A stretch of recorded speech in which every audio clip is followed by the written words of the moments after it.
Monoprice.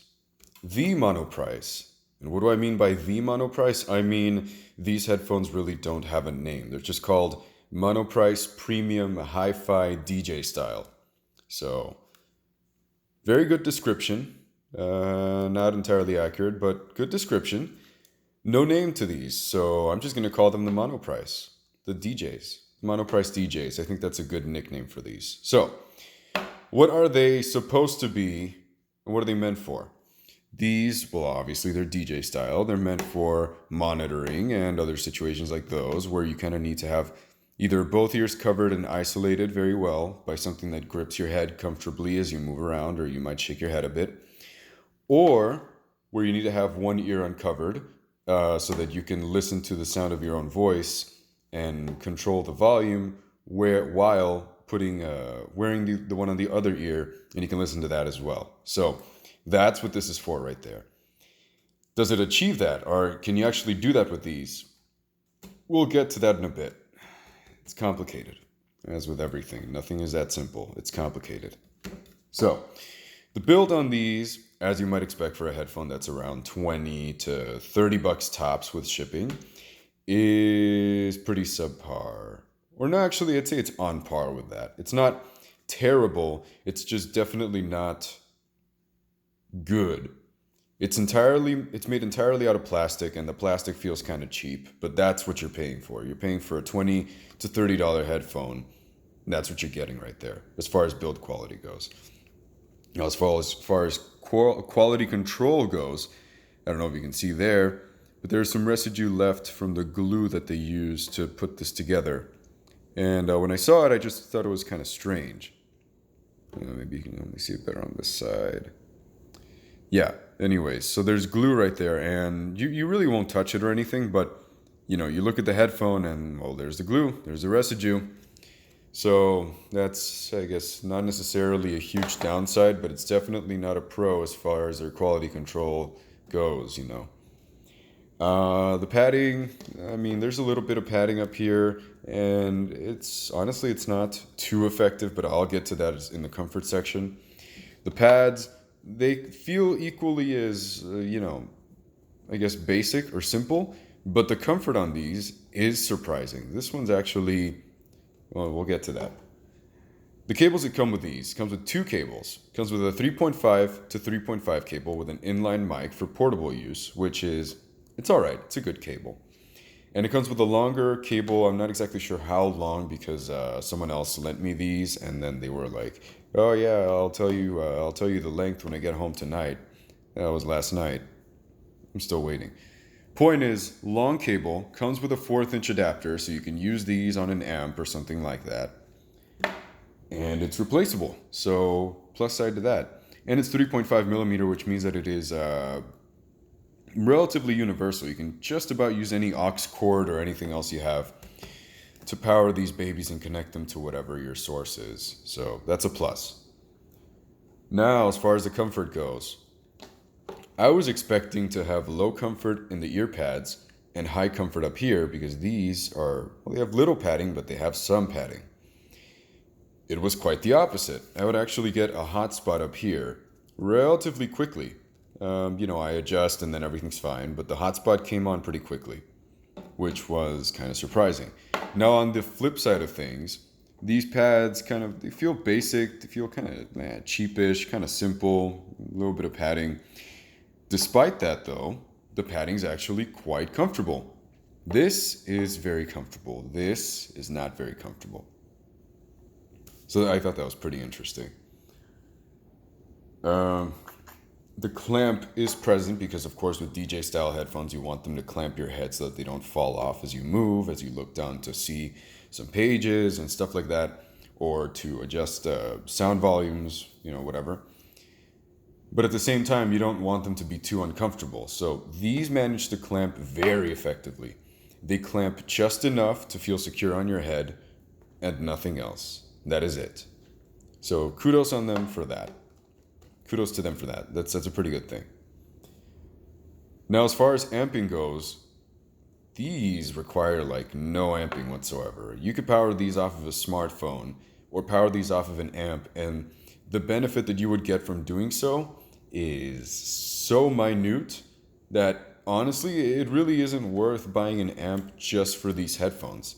If you have different headphones and you want to use these with the amp as well, that's fine, go ahead. But these require so little power that just keep that in mind. Make sure you turn that amp all the way like close to zero before you plug them in and before you start playing music, because it will surprise you. These are very, very efficient. So let's jump into sound now. Bass.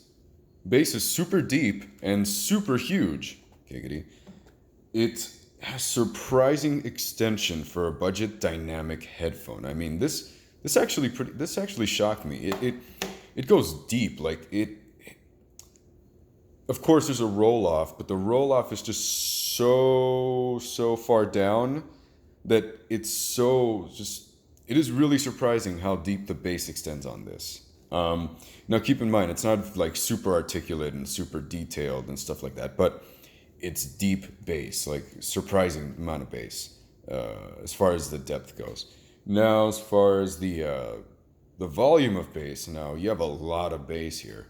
This is definitely a bass head's headphone to a certain extent. There's some control. It's not like Beats uncontrollable, like boom, boom, boom, or it just might be. But the difference here is that you're paying far less for it, and the bass that you're getting I'd say it's worth the price. I'd say it's very well worth the price.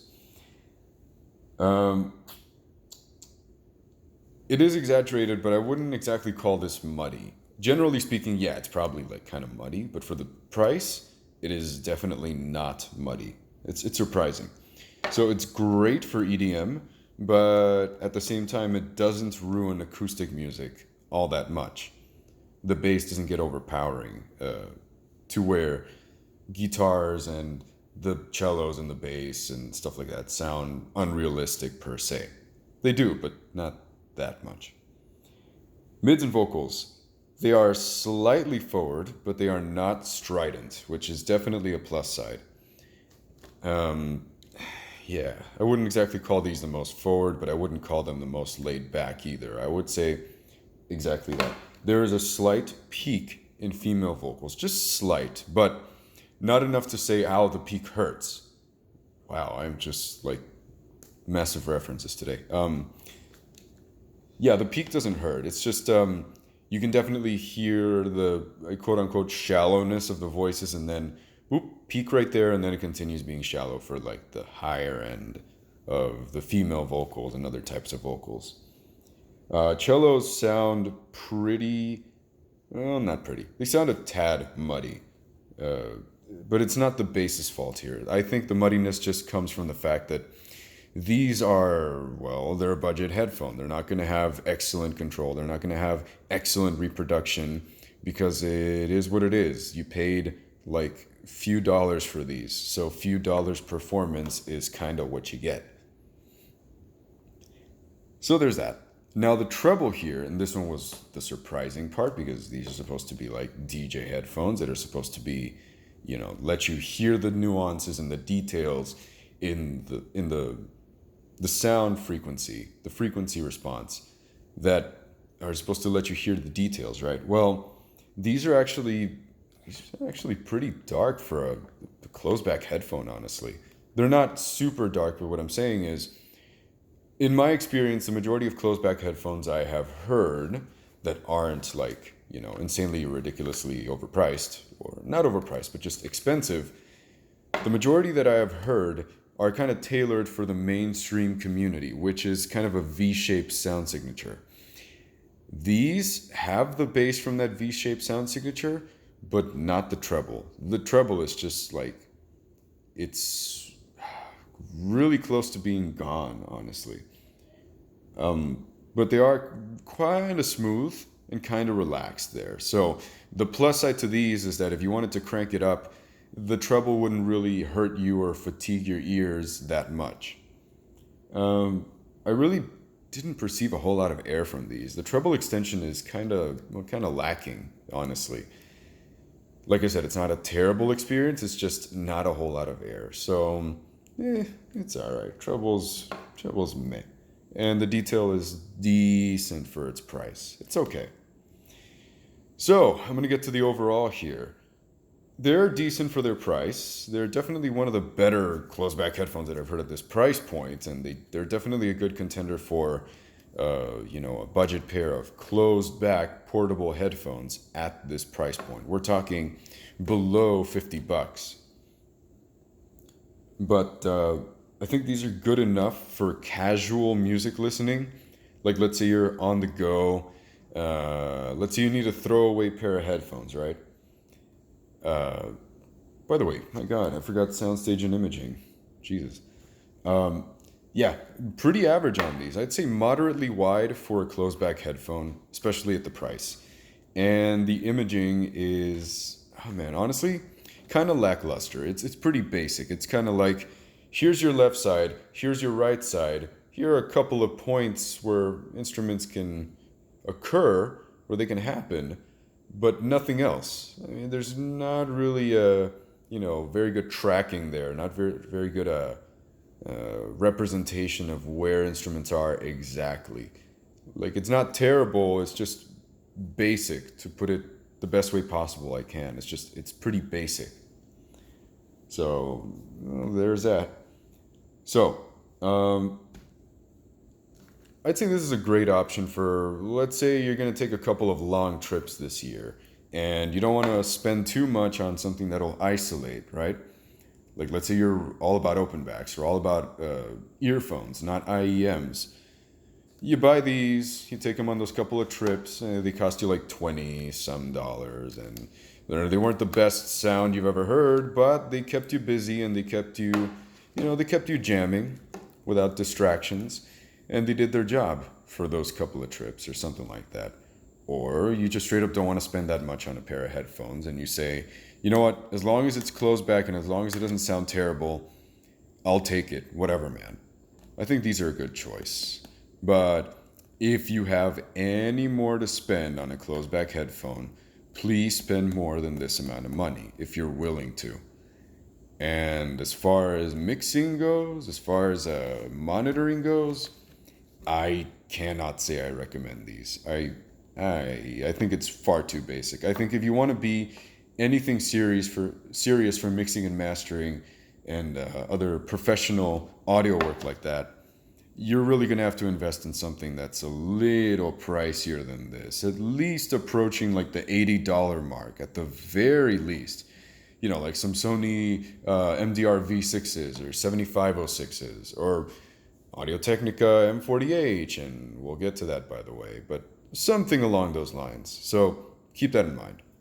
Monoprice, premium, DJ style, hi-fi, quality goodness. Yeah, I don't think it's going to make it on my recommended list, but I think it gets a thumbs up for me in very, very specific situations where you might need a pair like these. So, well, there you have it.